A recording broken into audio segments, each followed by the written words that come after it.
Hello everyone, welcome to GS education classes. My name is Gita.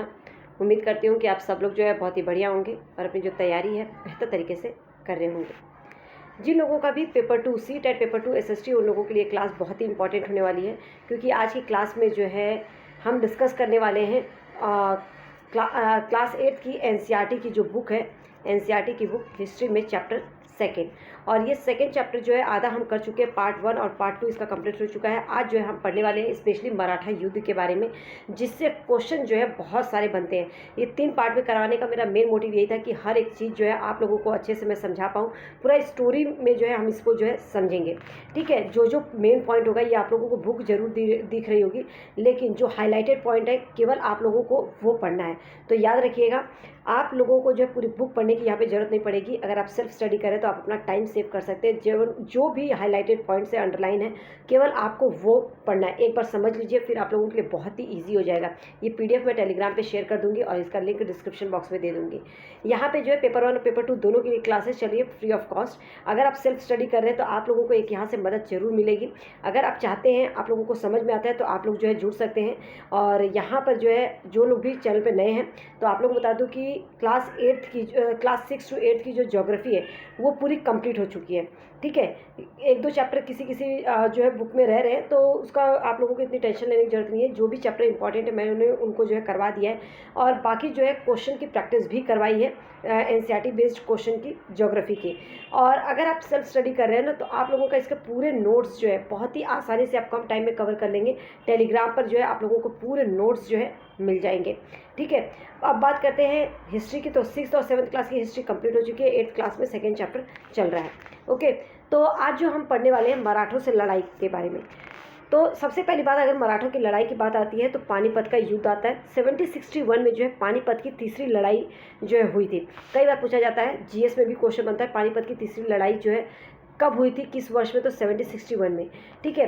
Panipat की जो लड़ाई तीसरी थी वो जो है किसके किसके बीच में हुई थी? तो ये मराठा और किसके बीच में? अंग्रेजों के बीच में हुई थी, ठीक है। अब यहाँ पर जो है तीसरी जो लड़ाई हुई थी पानीपत की, इसमें जो है मराठा जो है क्या हुए थे? हार गए थे, ठीक है। तो दिल्ली में जो है दिल्ली से देश में जो शासन चलाने का मराठों का सपना था वो चकनाचूर हो गया। अब क्योंकि मराठा हार गए थे, तो उसके बाद जो है राज्यों में जो है, इन राज्यों में जो बागडोर है इन राज्यों की, सिंधिया, होलकर, गायकवाड़, भोसले जैसे अलग अलग राजवंशों के हाथों में थी। ये सारे सरदार एक पेशवा सर्वोच्च मंत्री के अंतर्गत एक कन्फेडरेसी, मतलब जो राज्य मंडल के सदस्य होते थे, ठीक है। तो यहाँ पर जो है इन्होंने जो है पेशवा इस राज्य मंडल का सैनिक और प्रशासकीय प्रमुख होता था, ठीक है। और अब यहाँ पर जो है क्योंकि पानीपत की तीसरी लड़ाई में मराठा हार गए, अब जो है वहाँ पर जो है जो छोटे छोटे जो बाकी लोग थे, जो राज्य थे, उनके हाथों में जो है वो चला गया और वहाँ पे जो है वो लोग शासन चलाने लगे। आगे हम बात करें तो सबसे बहुत ही इम्पोर्टेंट जो क्वेश्चन बनता है, देखिए, कई युद्ध हुए मराठों के साथ, ठीक है। युद्धों में कंपनी ने जो है मराठों को घुटने टेकने पर मजबूर कर दिया था। तो जो सबसे पहला युद्ध हुआ था, पूछा जाता है मराठों से जो पहला युद्ध हुआ था सालाबाई संधि के साथ खत्म हुआ। ये कब हुआ था? 1782 में। तो मराठों का जो पहला युद्ध है कौन सी संधि के साथ खत्म हुआ? तो याद रखिएगा, सालाबाई संधि के साथ खत्म हुआ, जिसमें कोई भी पक्ष में नहीं जीता था। इसमें जो है इनकी संधि हुई सालाबाई संधि, ठीक है। दूसरा, अंग्रेज और मराठा युद्ध की बात करें तो पहला तो 1782 में हुआ था, दूसरा जो है 1803 से 1805 तक जो है चला था। और इसमें जो है इसका नतीजा वो हुआ कि जो उड़ीसा और यमुना के उत्तर में स्थित आगरा है, उड़ीसा और यमुना, देखो मैं इसको हाईलाइट करना भूल गई थी, लेकिन याद रखिएगा दूसरा जो युद्ध है इसमें उड़ीसा और यमुना के उत्तर में स्थित आगरा व दिल्ली सहित कई भूभाग जो है अंग्रेजों के कब्जे में आ गए थे, ठीक है। तो किस युद्ध में अंग्रेजों ने जो है आगरा सहित दिल्ली के भूभाग पर कब्जा कर लिया था? तो वो है दूसरा अंग्रेज मराठा युद्ध 1803 से 1805 में। पहले में तो कोई जीता ही नहीं, सालाबाई संधि के साथ खत्म हो गया।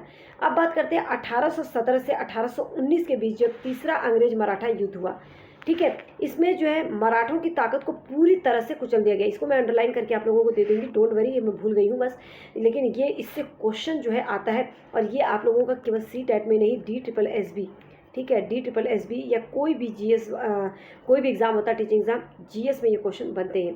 तो तीसरा अंग्रेज मराठा युद्ध जो हुआ था वो भी पूरी तरह से कुचल दिया गया। पेशवा को पुणे से हटाकर जो पेशवा थे उनको पुणे से हटाकर जो है कानपुर के पास बिठूर में जो है भेज दिया गया और वहाँ पे पेंशन दिया गया। विंध्य के दक्षिण में, ठीक है, विंध्य के दक्षिण में पूरे भूभाग पर जो है अब क्या हो चुका था, कंपनी का नियंत्रण। तो 3 युद्ध हुए थे अंग्रेज और मराठा के बीच में। पहला युद्ध सलाबाई संधि के साथ खत्म हुआ था। दूसरे में जो है दिल्ली सहित आगरा सहित दिल्ली का पूरा भूभाग अंग्रेजों ने अपने कब्जे में ले लिया। तीसरे की बात करें तो मराठों की ताकत को पूरी तरह से यहाँ पे कुचल दिया गया। और तीसरे ही अंग्रेज मराठा युद्ध में जो है कानपुर के पास बिठूर में जो है किया जाता है, भेज दिया जाता है। पुणे से हटाकर पेशवा को जो है कानपुर भेज दिया जाता है। अब हम बात करते हैं सर्वोच्चता। सर्वोच्चता का जो दावा है ये क्या है, देखिए सर्वोच्चता की दावा की बात करें तो लॉर्ड हेस्टिंग्स की बात आती है। ये आपको दिख रहे होंगे, लॉर्ड हेस्टिंग्स। लॉर्ड हेस्टिंग्स जो थे इन्होंने जो है 1813 से 1823 तक गवर्नर जनरल रहे। देखिए आपको CTET में कोई भी डेट नहीं पूछी जाएगी, बस ये पूछ सकता है कि अंग्रेज मराठा के बीच में कितने युद्ध हुए थे, किस युद्ध में जो है अंग्रेज, और ये कथन कारण इसमें भी पूछ सकता है, ठीक है, कौन से में हारे थे, किस में जो है दिल्ली और आगरा सहित पूरे भूभाग पे कब्जा कर लिया किस युद्ध में। और आपसे ये भी पूछ सकता है कि पेशवा को किस युद्ध में जो है कानपुर भेज दिया गया था, पुणे से उठाकर कानपुर में। डेट नहीं पूछी जाएगी लेकिन DSSB एग्जाम में जो है पूछी जाती है। जिन लोगों का भी TCT SST है वो याद रखें, ठीक है। तो 1813 से 1823 में जो है वॉरेन लॉर्ड हेस्टिंग्स जो है गवर्नर जनरल रहे और इन्होंने जो है सर्वोच्चता की एक नई नीति शुरू की थी। तो कई बार पूछा जाता है कि सर्वोच्चता के दावा करने वाले मतलब सर्वोच्चता की नीति किसने शुरू की थी, तो वो है लॉर्ड हेस्टिंग्स। 1813 से 1823 के बीच में ये गवर्नर जनरल रहे, ठीक है। यहाँ पे जो है सर्वोच्चता का मतलब क्या होता है, वो भारतीय जो राज्य के ऊपर से है। इनका कहने का मतलब है अपने हितों की रक्षा के लिए जो भारतीय रियासतों का अधिग्रहण करने और अधिग्रहण की धमकी देने का अधिकार जो है अपने पास मानती थी। कहने का मतलब अंग्रेजों की नीतियों में जो है ये दिखाई देता था। तो कंपनी का दावा था कि उसकी जो सत्ता है सबसे ज़्यादा सर्वोच्च है, इसलिए वो भारतीय राज्यों से ऊपर है और अपने हितों की रक्षा के लिए जो भारतीय रियासतों पर अधिग्रहण करने और उस पर जो है अधिग्रहण करने की धमकी वो देता था, ठीक है। तो ब्रिटिश जो है अपने आप को जो है भारतीय सत्ता से अपनी सत्ता को जो है सर्वोच्च मानते थे। लेकिन यह प्रक्रिया जो है बेरोक टोक नहीं चली। जब अंग्रेजों ने कित्तूर, जो कित्तूर है ये भी से भी क्वेश्चन आया हुआ है, कित्तूर जो कि कर्नाटक में एक छोटे से राज्य को कब्जे में लेने का प्रयास किया। अंग्रेजों ने जब एक कित्तूर को अपने कब्जे में लेने का प्रयास किया तो वहाँ पर रानी चेन्नम्मा ने जो है हथियार उठा लिया और अंग्रेजों के खिलाफ जो है उन्होंने आंदोलन छेड़ दिया। ये क्वेश्चन आया हुआ है। तो कित्तूर जो है कर्नाटक में है, ठीक है। रानी चेन्नम्मा ने जो है अंग्रेजों के खिलाफ इसको बचाने के लिए जो है लड़ाई लड़ी थी। 1824 में उन्हें गिरफ्तार किया गया और 1829 में जेल में ही उनकी जो है मृत्यु हो गई। चेन्नम्मा के बाद जो है कित्तूर में स्थित जो संगोली के एक गरीब जो चौकीदार था रयन्ना, इसने जो है यह प्रतिरोध जारी रखा और समर्थन और सहायता से उन्होंने जो है बहुत सारे ब्रिटिश जो शिविर है और जो दस्तावेज है उनको जो है नष्ट कर दिया। किसने? रयन्ना ने, ठीक है। तो यहाँ पर जो है चेन्नम्मा के मरने के बाद भी जो है रयन्ना ने जो है, जो कि एक चौकीदार था, उसने जो है उनकी इस आंदोलन को जो है जारी रखा था। 1830 में जो है अंग्रेजों ने पकड़कर उसको भले ही फांसी पर लटका दिया, ठीक है, रयन्ना को। तो कित्तूर कहाँ पर है? कर्नाटक में। कर्नाटक को जब अंग्रेजों ने कब्जे में लेने के लिए प्रयास किया तो रानी चेन्नम्मा ने उनके खिलाफ जो है हथियार उठा लिया था और एक आंदोलन छेड़ दिया था। उसके बाद की कहानी रयन्ना से शुरू होती है, ठीक है। तो ये रहा जो है किस तरह से वो सर्वोच्चता की नीति का दावा करते हुए दूसरे राज्यों पर अधिग्रहण करने की सोचा। अब बात करते हैं कि 1830 में, किसमें? 1830 के दशक में जब ईस्ट इंडिया कंपनी रूस के प्रभाव से बहुत डरी हुई थी। 1830 में जो कंपनी है वो रूस के प्रभाव से बहुत ज़्यादा डरी हुई थी। कंपनी को कहीं ना कहीं डर था और रूस के प्रभाव से पूरे एशिया में फैलकर उत्तर पश्चिम से भारत को अपनी चपेट में न ले ले। कहने का मतलब है कि कंपनी को ऐसा लगता था रूस जो है उत्तर पश्चिम से भारत को अपनी चपेट में न ले ले, उस पर कब्जा न कर ले। इसी डर के चलते उत्तर पश्चिम भारत पर उन्होंने अपना नियंत्रण स्थापित करना चाहा। अंग्रेज जो है अब जो है उत्तर भारत की ओर जो है अपना क्या करना चाहा? नियंत्रण। तो 1838 से 42 के बीच में अफगानिस्तान के साथ एक लंबी लड़ाई लड़ी। 1843 में सिंध भी कब्जे में आ गया, पंजाब की बारी थी। इस तरह से जो है कंपनी अब धीरे धीरे जो है उत्तर पश्चिम राज्यों को जो है अपने कब्जे में लेना शुरू कर दिया। महाराजा रणजीत सिंह ने कंपनी की जो है दाल गलने नहीं दी पंजाब में। जब पंजाब की बारी आई तो वहाँ पे जो है महाराजा रणजीत सिंह थे, याद रखिएगा। इन्होंने जो कंपनी को दाल गलने नहीं दी, मतलब कंपनी का जो है कंपनी को आगे नहीं बढ़ने दिया। 1839 में उनकी मृत्यु के बाद रियासतों के बाद 2 लंबी लड़ाइयाँ हुई। आखिरकार 1849 में जो है अंग्रेज का भी अधिग्रहण कर लिया गया। तो इस तरीके से जो सर्वोच्चता का दावा करते हुए हेस्टिंगस ने, ठीक है, किस तरह से भारतीय राज्यों को जो है भारतीय राज्यों पर अपना अधिग्रहण स्थापित किया। उनका कहना था कि जो अंग्रेजी सत्ता है वो सबसे सर्वोच्च है, इसका जो है भारतीय रियासतें जो है उस पर अधिग्रहण करना मतलब इससे ऊपर है, उस पर जो है वो राज कर सकती है। ठीक है, तो किस तरीके से धीरे धीरे जो है राज्यों पर अधिग्रहण किया। अब बात करते हैं विलय की नीति जो लागू होती है। ठीक है, अधिग्रहण की आखिरी लहर जो है ना 1848 से 1856 के बीच चली। इस टाइम पे जो गवर्नर जनरल थे लॉर्ड डलहौजी, याद रखिएगा 1848 से 56 के बीच में जो है गवर्नर जनरल लॉर्ड डलहौजी आ जाते हैं और विलय की जो नीति लागू होती है लॉर्ड डलहौजी के शासनकाल में ही लागू होती है। तो सर्वोच्चता की नीति लॉर्ड हेस्टिंगस थे, ठीक है, और विलय की नीति जो लागू की थी लॉर्ड डलहौजी के शासनकाल में। लॉर्ड डलहौजी ने एक नई नीति अपनाई, विलय की नीति, जिसे नाम दिया गया। ठीक है, इससे क्वेश्चन आता है। और इन्होंने क्या तर्क दिया कि अगर किसी भी शासक की मृत्यु हो जाती है, ठीक है, डलहौजी ने कहा, लॉर्ड डलहौजी ने, कि किसी भी शासक की कहीं पर भी वो शासन कर रहा है तो वो कर सकता है, लेकिन उसकी अगर मृत्यु हो जाती है तो उसका कोई भी पुरुष जो है वारिश नहीं है, तो वो रियासतों को जो है वहाँ पे हड़प ली जाएगी। ठीक है, यानी कि कंपनी के भूभाग का जो है वो हिस्सा बन जाएगा। तो इस तरह से जो रियासतें थी, कई रियासतें, सतारा 48 में, संबलपुर 50 में, 52 में जो है उदयपुर, नागपुर 53 में, झांसी 54 में अंग्रेजों के हाथ में चली गई। ये जो क्रम है ना, ये आपको याद रखना है। 1848 से लेके 56 तक जो है ये किस तरीके से विलय की नीति चली। तो सबसे पहले जो है सतारा, संबलपुर, उदयपुर, नागपुर, झांसी, और अगर TGT SST है तो ये डेट भी याद कर लीजिएगा। ठीक है, यहाँ पे ये क्वेश्चन इससे बनते हैं, बहुत ही इंपॉर्टेंट है। तो अब यहाँ पे जो है 1856 में जो है कंपनी ने सबसे आखिरी कंपनी ने अवध को अपने नियंत्रण में ले लिया 1856 में। और इस बार जो है अंग्रेजों ने एक और नया तर्क ला दिया। उन्होंने कहा कि अवध की जो जनता है नवाब के कुशासन से आज़ाद कराने के लिए कर्तव्य से बंधे हुए। कहने का मतलब है कि वो जो है अवध को अपने नियंत्रण में इसलिए लेना चाहती है क्योंकि अवध की जनता को वो जो है वहाँ के कुशासन से आज़ाद कराना चाहती हैं, जो कर्तव्यों से बंधे हुए हैं। ठीक है, कराने के लिए अपने जो अंग्रेज हैं वो अपने कर्तव्य से बंधे हुए, इसलिए अवध पर कब्जा करने को वो मजबूर हैं। देखिए क्या इन्होंने तर्क दिया। तो पूछ सकता है कि 1856 में कंपनी ने अवध को अपने नियंत्रण में ले लिया, इसके पीछे उनका क्या तर्क था। कथन और कारण बेस्ड क्वेश्चन आ सकता है यहाँ से। ठीक है, तो उम्मीद करती हूँ ये क्लियर हो गया होगा। आगे देखिए किस तरीके से इन्होंने जो है भारतीय राज्यों को धीरे धीरे, अभी यहाँ पे जो है देखिए, जो येलो वाला है ना वो ब्रिटिश शासन के अधीन था। ये जो येलो वाला पार्ट है, जैसे कि हैदराबाद, ये दिख रहा होगा, बनारस, कलकत्ता, ये ब्रिटिश शासन, जो ब्रिटिश शासन के अधीन जो नहीं है, जो रेड वाले है। तो धीरे धीरे देख सकते हैं किस तरीके से 1840 में, ये 1797 में था, 40 में देख सकते हैं किस तरीके से धीरे धीरे ज़्यादा बढ़ गया। अब अगर 1840 के बाद हम अगर बात करते हैं 1857 तक, तो आपको आधे राज्यों पर जो है अंग्रेजों का ही कब्जा दिख रहा होगा। ठीक है, तो इस तरीके से ये बढ़ता गया। अब नए शासन की जो स्थापना होती है, अब उसे पढ़ लेते हैं। देखिए अब बात करते हैं 1773 से 1785 की, जब गवर्नर जनरल वॉरेन हेस्टिंगस थे। ठीक है, अभी हमने किसके बारे में पढ़ा, अभी मैंने आप लोगों को विलय की नीति जो पढ़ाई वो लॉर्ड डलहौजी की पढ़ाई। सर्वोच्चता की नीति सबसे इंपॉर्टेंट है, जिससे आता है लॉर्ड हेस्टिंगस थे। ठीक है, सर्वोच्चता की नीति को लागू करने वाले लॉर्ड हेस्टिंगस। विलय की नीति के तहत जो है कौन कौन से राज्यों को लिया गया था 48 से लेके 1856 तक, ये पूछा जाता है। अब नए शासन की जो स्थापना होती है, अब यहाँ पे जो है बहुत ही इंपॉर्टेंट है। देखिए गवर्नर जनरल जो वॉरेन हेस्टिंगस थे, बहुत सारे महत्वपूर्ण व्यक्तियों में से एक थे।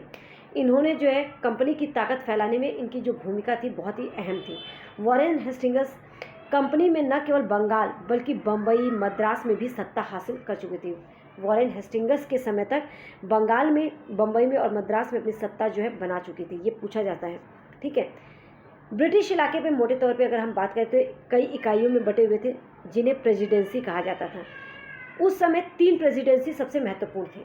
ठीक है, वॉरेन हेस्टिंगस के समय 3 प्रेसिडेंसी कौन कौन से, बंगाल, मद्रास, बम्बई।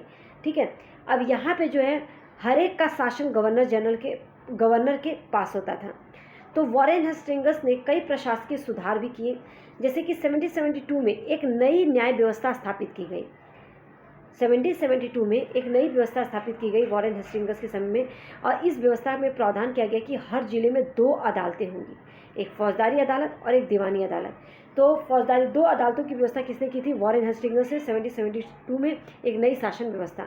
ठीक है, तो और इसका जो मुखिया होता था वो किसको बनाया गया? यूरोपीय जिला कलेक्टर होते थे। मौलवी हिंदू पंडित इसके लिए भारतीय कानूनों की केवल जो है व्याख्या करते थे। जो फौजदारी अदालतें थी और दीवानी अदालतें, लेकिन दीवानी अदालतों का जो मुखिया था वो जो है कौन? यूरोपीय जिला कलेक्टर होते थे, जो उस दीवानी अदालतों में मौलवी और हिंदू पंडित जो थे भारतीय कानूनों की व्याख्या करते थे। अब यहाँ पे देखिए, फौजदारी अदालतों की बात करें तो फौजदारी अदालतों में काजी और मुफ्ती हुआ करते थे। ठीक है, काजी और मुफ्ती, जिस तरह से उसमें मौलवी और हिंदू होते थे, इसी में जो है फौजदारी अदालतों में काजी और मुफ्ती के ही अंतर्गत थी, लेकिन यहाँ के कलेक्टर की निगरानी में काम करते थे। मुफ्ती के अंतर्गत थी, मतलब कि फौजदारी अदालतें अभी भी काजी और मुफ्ती के अंतर्गत ही थी, लेकिन वो जो है कलेक्टर की निगरानी में ही काम करते थे। अब काजी क्या होता है वो समझिए, काजी एक न्यायाधीश होता है। ठीक है, काजी के मतलब काजी और मुफ्ती के अंतर्गत होते हुए भी वो जो कलेक्टर की निगरानी में काम करते थे, मतलब कि जो न्यायाधीश है वो भी यूरोपीय कलेक्टर की निगरानी में ही काम करते थे। मुफ्ती की बात करें तो मुस्लिम समुदाय का एक न्यायविद होता था जो कानूनों की व्याख्या करता था, पूछा जाता है। ठीक है, काजी इसी व्याख्या के आधार पर फैसला सुनाता था। महाभियोग क्या होता है? जब इंग्लैंड के हाउस ऑफ कॉमन्स में किसी भी व्यक्ति के खिलाफ दुराचार का आरोप लगाया जाता है। ठीक है, जो इंग्लैंड का हाउस ऑफ कॉमन्स है उसमें भी किसी भी व्यक्ति के खिलाफ दुराचार का आरोप लगाया जाता है, तो हाउस ऑफ कॉमन्स मतलब कि जो संसद के सदस्य होते हैं, सदन के ऊपर, संसद के ऊपरी सदन में उस व्यक्ति के खिलाफ मुकदमा चलता है, उसमें जो है उसे क्या कहा जाता है? महाभियोग कहा जाता है। ठीक है, तो मैंने एक चीज़ आप लोगों को बताया कि 1772 में एक नई न्याय व्यवस्था स्थापित हुई थी, जिसे किसने स्थापित किया था? गवर्नर जनरल वॉरेन हेस्टिंग्स ने। और यहाँ पे जो है 2 अदालतों की व्यवस्था है। अगर न्याय व्यवस्था की बात करें, 2, फौजदारी और दीवानी। फौजदारी में क्या होता है? इसके जो मुखिया होते थे जिला कलेक्टर होते थे, लेकिन जो हिंदू पंडित और मौलवी होते थे भारतीय कानूनों की व्याख्या करते थे। फौजदारी काजी और मुफ्ती ही मेन थे, लेकिन कलेक्टर की निगरानी में ही इन्हें काम करना पड़ता था। ठीक है, तो ये एक थी नई व्यवस्था। अब एक बात याद रखिएगा, जो वॉरेन हेस्टिंग्स थे ना, 1785 में जो है इंग्लैंड जब लौटे तो एडमंड बर्के नामक एक व्यक्ति ने बंगाल के शासन का सही ढंग से न चलाने के कारण इन पर आरोप जड़ दिया। ठीक है, इस आरोप के चलते हेस्टिंग्स पर ब्रिटिश संसद में महाभियोग का मुकदमा चलाया गया था, जो कि 7 साल चला था। महाभियोग क्या होता है? जो हाउस ऑफ कॉमन्स में दुराचार का आरोप लगाया जाता है उस पर मतलब महाभियोग का मुकदमा चलाया जाता है। ठीक है, आगे हम बात करते हैं एक बड़ी समस्या ब्राह्मण पंडित की। देखिए, जो धर्मशास्त्र ही अलग अलग शाखाओं के हिसाब से स्थानीय कानूनों की अलग अलग व्याख्या कर देते थे। जो ब्राह्मण पंडित थे ना, वो धर्मशास्त्र की अलग अलग शाखाओं के हिसाब से अलग अलग तरीके से जो है व्याख्या करते थे, और इस तरीके से जो है अपना ये काम करते थे। 1773 में रेगुलेटिंग एक्ट के तहत एक नए सर्वोच्च न्यायालय की स्थापना की गई। ये आता है क्वेश्चन, कब? रेगुलेटिंग एक्ट 1773 में रेगुलेटिंग एक्ट आया, उसके तहत जो एक नए सर्वोच्च न्यायालय की स्थापना की गई। इसी में जो है कलकत्ता में अपीलीय अदालत, आपने वॉरेन हेस्टिंग्स जो गवर्नर जनरल थे, आपने देखा कि उन्होंने जो है न्याय के क्षेत्र में जो उन्होंने एक बहुत बड़ा बदलाव किया था, 2 अदालतों की व्यवस्था की थी। अब यहाँ पे जो है जब रेगुलेटिंग एक्ट के तहत सर्वोच्च न्यायालय की स्थापना की गई, तो इसके तहत कलकत्ता में अपीलीय अदालत आई, सदर निजामत अदालत की स्थापना हुई। ठीक है, भारतीय जिले में कलेक्टर सबसे बड़ा ओहदा होता था। ठीक है, जैसा कि आपको नाम से ही पता चलता है, आज भी कलेक्टर की एक अलग ही वो है। कानून व्यवस्था बनाए रखना होता था इनका काम। इसका मुख्य उसका जो कार्यालय है वो कलेक्ट्रेट सत्ता और संरक्षण का एक नया केंद्र बन गया। ठीक है, आगे बात करते हैं कंपनी की फ़ौज की। तो कंपनी की फ़ौज की बात करें तो मुग़ल फ़ौज जो है मुख्य रूप से जो घुड़सवार मतलब जो घोड़े पर चलने वाले प्रशिक्षित होते थे, पैदल सेना रखती थी, तीरंदाजी और तलवारबाजी का प्रशिक्षण दिया जाता था, लेकिन सेना में सवारों का दबदबा रहता था। मुग़ल साम्राज्य को एक विशाल पेशेवर प्रशिक्षण वाली पैदल सेना की ज़रूरत महसूस नहीं होती थी। ठीक है, स्थानीय जमींदार जो है मुग़लों को ज़रूरत पड़ने पर जो है पैदल सिपाही मुहैया करवाते थे। ठीक है, मतलब कि जो स्थानीय जमींदार थे, मुग़लों को जब ज़रूरत पड़ती थी तो पैदल सिपाही दे देते थे। लेकिन 18वीं सदी में जब अवध, बनारस जैसी रियासतों में किसानों को भर्ती करके उन्हें पेशेवर प्रशिक्षण दिया जाने लगा, तो तब यह सूरत बदलने लगी। ईस्ट इंडिया कंपनी में जब अपनी सेना के लिए भर्ती शुरू की तो उसने यह भी तरीका अपनाया कि अंग्रेज अपनी सेना को क्या कहेंगे, सिपॉय, जो भारतीय शब्द में सिपाही से बना है, आर्मी कहते थे। ठीक है, तो ज़बरदस्ती जो है ये इसमें जो है लोगों को भर्ती करना शुरू किया, जिसे वो आर्मी कहते थे। ठीक है, ब्रिटिश साम्राज्य जो है वर्मा, अफगानिस्तान और मिस्र में भी लड़ रहा था। अब ये जो सिपाही थे, मस्केट मतलब कि तोड़ेदार बंदूक, मैच लॉक से जो लेस होते थे, मतलब उसमें लगा होता था जो मैच लॉक मतलब कि बंदूक जिसमें बारूद को माचिस से चिंगारी दी जाती थी, उसे मैच लॉक कहा जाता है। कंपनी की सेना में सिपाहियों को बदलती सैनिक आवश्यकताओं को ध्यान रखना पड़ता था। अब पैदल टुकड़ियां जो है बहुत ज़्यादा महत्वपूर्ण होती जा रही थी इनके समय में। ठीक है, तो यहाँ पर जो है कंपनी ने किस तरीके से जो है